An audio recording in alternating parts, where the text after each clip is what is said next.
I would like to invite our chief guest, please, to give us. Chairperson of the Board of Governors, Ms. Arna Jayanti, Director of NIT, Professor Shivaji Chakravarti, esteemed members of the Board of Governors and academic bodies, distinguished faculty, members of the NIT Extended Fraternity, dear graduating students, family members, guests, ladies and gentlemen. It's a privilege to be part of the annual convocation of this prestigious institution and share some thoughts this afternoon. Let me at the outset warmly greet, congratulate, and offer very best wishes to all the graduating students and the medal and prize winners who have persevered and crafted success. Dear all, quite contrary to my natural instinct as a teacher to speak extempore and frankly, unfetteredly, I have chosen to read out from a written text. The reason for this is that this is a solemn occasion, and the solemnity of the occasion requires that I don't stray too much. But more importantly, when you have a written text, both the speaker and the audience know when to stop, when it will come to an end. So bear with me because I'll be reading the text. Dear students, on this solemn occasion, as you cross a major milestone in your life journey, I exhort you to remain lifelong learners, always striving to excel, to realize your full potential and aspirations. Try to be yourself in a world that is over time trying to influence you to be something else, and treat self-discovery as a continuum. Education is an essential enabler of life's journey and a gateway to navigate success. It is also a vehicle to provide a selfie with a larger, complex, competitive external environment while impregnating the mind with the essential attributes of humanism and humility. Remember Rabindranath Tagore's inspirational words on the objective of education, and I quote, "The highest education is that which does not merely give us information, but makes our life in harmony with all existence," end of quote. Thus, a broader exposure and a deeper understanding of the local milieu, country, and the world in all their dimensionality are essential for your generation to shape a purposeful life. A recent study has indicated that success in life is determined only 20% by disciplinary or domain knowledge, and the rest comes from attitudes, aspirations, and soft skills. Therefore, degree-level exposure must provide opportunities to strike a better balance between disciplinary learning and enabling attributes like the 3C skills that one hears a lot about these days, and which are defined as ability to collaborate, ability to compete, and ability to connect. Hone these skills and retune the mindset to acquire flair for objective analysis and synchronize these with the callings of the profession you choose. NIT Calicut is one among the growing family of nationally important NITs, which collectively enjoy good reputation and public esteem, and their profile has been on upswing in recent years. There have been many initiatives to upgrade the infrastructure and faculty resources of NITs, and these must have enhanced your capabilities to excel in research and teaching. May you have a smooth navigation to climb a steep ladder of scholarly and creative pursuits to advance knowledge and promote innovations in an increasingly competitive space. I am confident that your enlightened board under the chairperson, with the chairperson, Ms. Aruna, and an experienced director in Professor Chakravarti, himself a reputed researcher, will guide you along that path. My compliments to all the stakeholders, particularly the distinguished faculty and the students, for your accomplishments, and wish your premier institution all-round success in coming years. Dear graduating students, I realize this is indeed your day and a turning point in your lives. You would justifiably like to celebrate your achievements and spend joyous moments with family and friends. Reflect upon the productive years gone by and contemplate about the real life challenges that await you. I would therefore engage you only briefly on just 3 issues that may sensitize and recalibrate your mindset as a citizen, arouse your ambition, and provoke some thoughts about the approaches you may like to pursue to craft success and lead a productive life. The first point I wish to make is that all of us, particularly the young generation and the graduating students, must understand the diversity of India and the challenges that we face. Let me first emphasize the fundamental importance of understanding the complexities and diversity of India and the social responsibilities and unifying role of the new generation like yours. Let us be reminded that we are a rainbow nation, a melting pot of contrasts and colors, where past, present and future coalesce and coexist in a complex social milieu, and we justifiably celebrate our unity in diversity. We Indians have a remarkable ability to harbor and embrace contradictions without doing enough to mitigate them. Why is it that a country that has 1 billion mobile phone users also harbors most of the world's illiterate persons? Why is it that a country that can reach Moon and Mars cannot optimally manage its water resources on the land?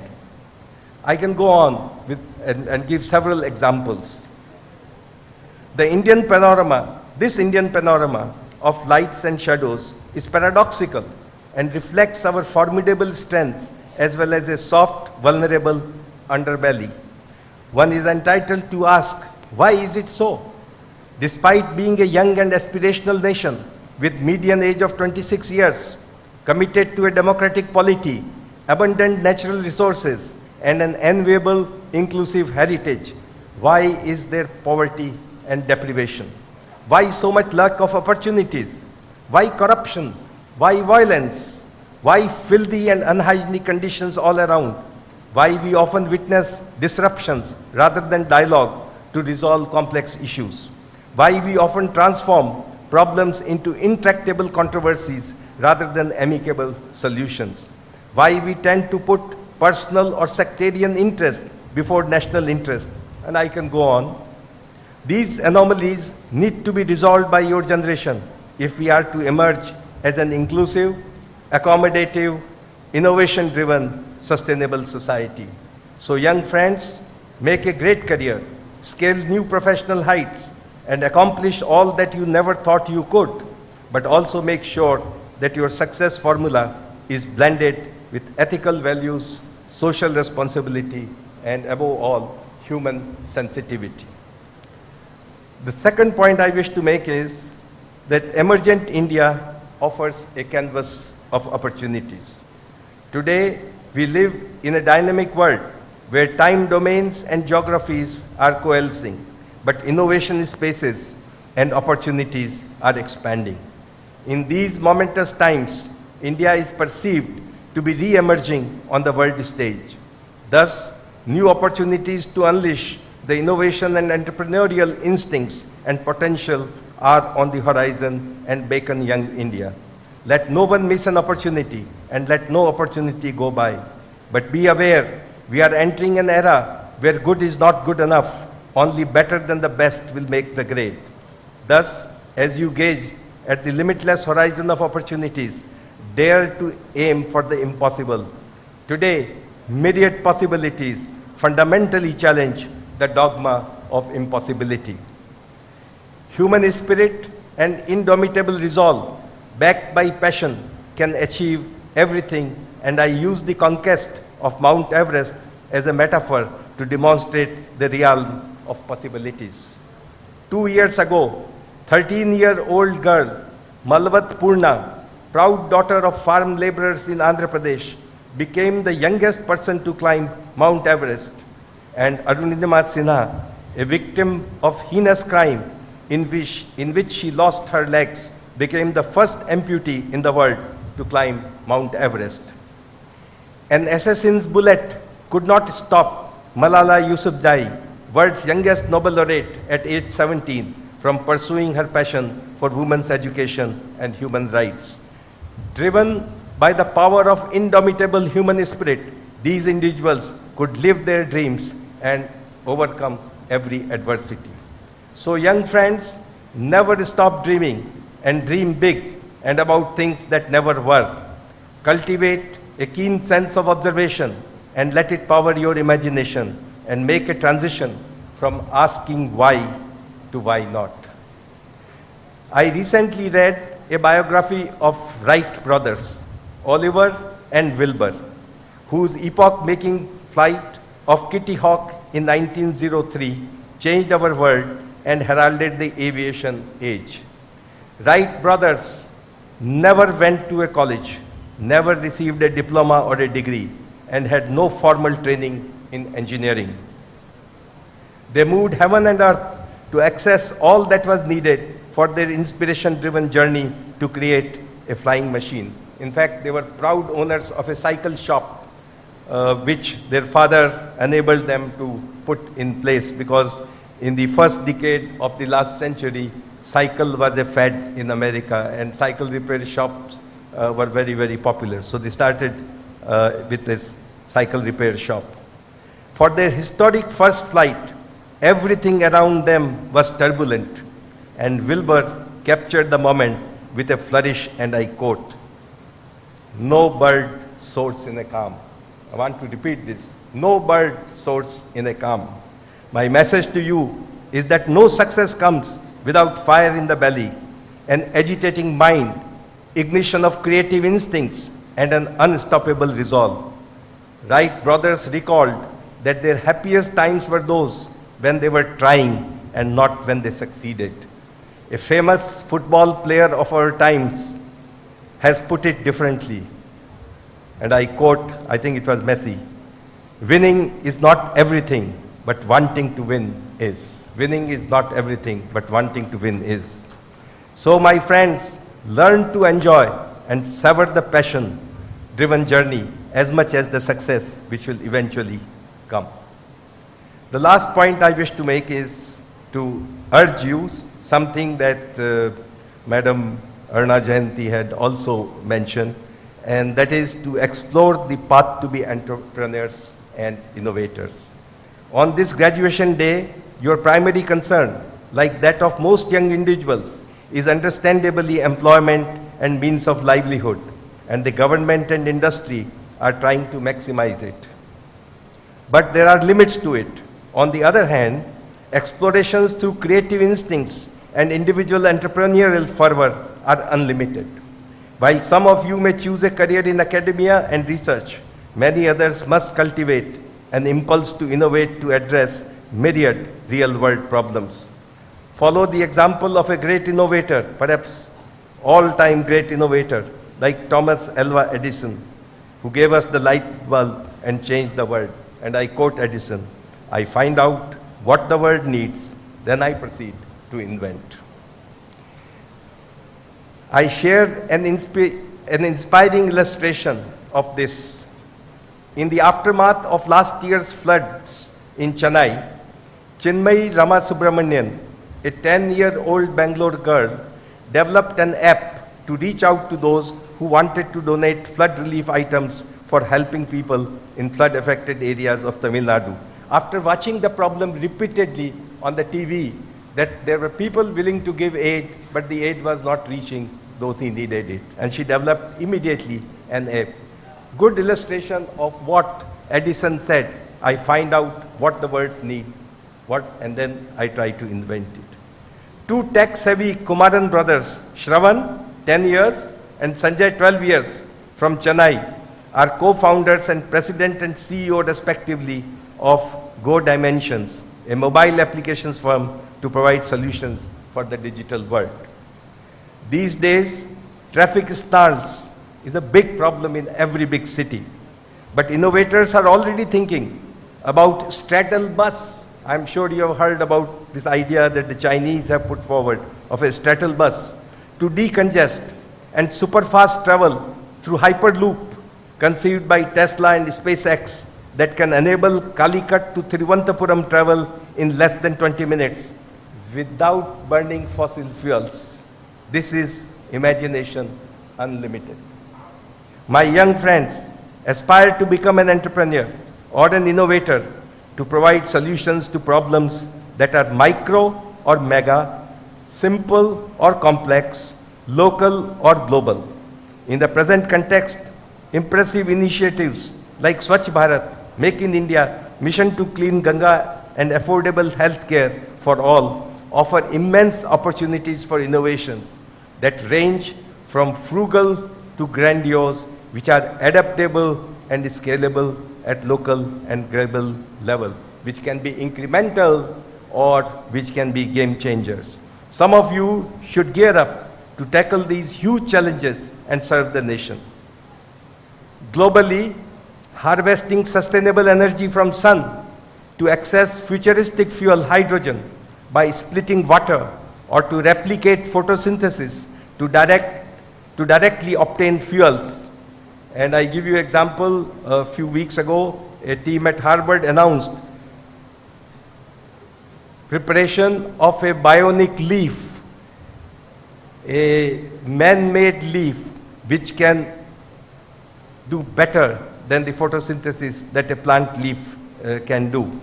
Carbon dioxide fixation, which is responsible for the anticipated 2-degree temperature rise by the end of this century. Carbon dioxide fixation to reduce greenhouse gas accumulation and contain climate change. Exploring methane oxygen copolymers as green materials and making available safe drinking water through nanofiltration using graphene oxide membranes are huge multidisciplinary challenges awaiting viable solutions. I have highlighted these problems because no single discipline can solve these problems. Engineers, physicists, chemists, and biologists have to work together. So the buzzword for the sustainability era is interdisciplinarity. We know the science behind many of the problems that I have raised, but scalable, cost-effective technologies are needed, underscoring the intrinsic synergy between science, engineering, and technology. I am confident that young Indians working in India and in prestigious institutions like yours will embrace these opportunities. It is said, innovation distinguishes between a leader and a follower. I think these words were said by Steve Jobs. Be leaders, not followers. Be employers and not employees. Be wealth creators and not mere consumers. One often hears the lament that the entrepreneurship promoting ecosystem in our country is suboptimal. This is beginning to change, and a startup culture is gaining momentum. I was very encouraged to hear in your director's report that a large number of startups have been incubated in your institution. That's very impressive, and I told him that this must be strengthened. I hope you will get the anticipated funding which will give a fillip to this. A positive sign is that many youngsters from our leading professional institutions are opting out of campus placement to explore the entrepreneurial space. Don't miss this emerging opportunity. I end by recalling a poetic speech delivered a few months back by graduating student Donovan Livingston at a Harvard convocation. You know, Harvard has a tradition that the convocation speech is not given by an old man like me in this place, but by one of the young students, preferably from other institution or from other discipline. The title of Donovan Livingston's convocation address was Lift Off. Lift Off. So young friends, my exhortation to you is lift off. Lift off like our redoubtable and proud PSLV, Mark 3, to surf the horizon of opportunities and set benchmarks in scholarship, values, and service to the nation and humanity. Thank you all for the privilege given to me to address you this afternoon. Jai Hind, and may God bless us all. Thank you very much.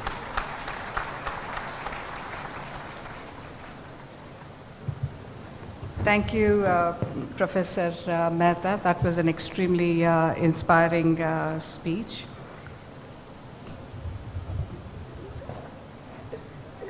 Does it please you to approve the award of the degrees of the Institute to the candidates who have become eligible to receive them at this convocation? Mr. Director, please award the degrees of the Institute to all eligible candidates who may be proposed by the heads of the department.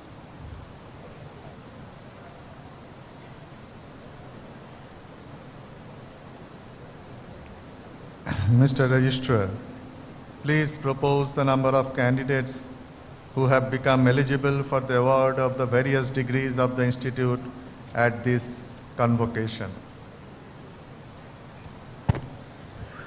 Sir, I propose that 1,488 candidates be awarded the degrees of the Institute at this convocation.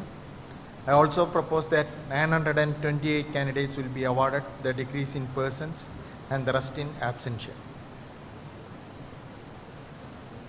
By the authority vested in me as the Chairman of the Senate and the Director of the Institute, I shall award the degrees to all the candidates presented by the heads of the departments.